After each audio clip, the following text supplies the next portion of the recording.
Yan. Magandang umaga mga babies. So nasa isa 7 araw na ngayon. So lilipat natin to dito sa box. So abangan nyo mamaya. Salamat po sa panonood. Ayan na, naka-expose na yung brood at saka yung honey nila. So ayan na, dahan-dahanin natin to mga babies.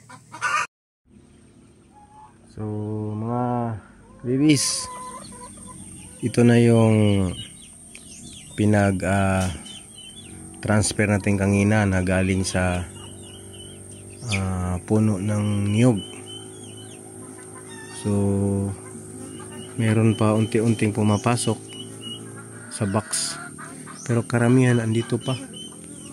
So huwag nyong itapon kaagad yung yung kuhanan ng bahay nila dati, kasi nga may natitira pang mga kokonting honey. Ayan, kanina medyo basa-basa yan, ngayon medyo natutuyo na siya. Ayan pa yan, oh. So kukunin pala na yung mga propolis na nandiyan dyan, tapos yung konting ng honey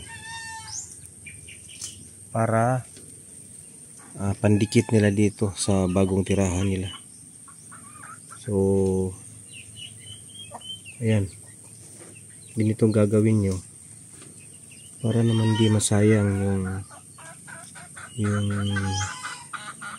yung dating bahay nila.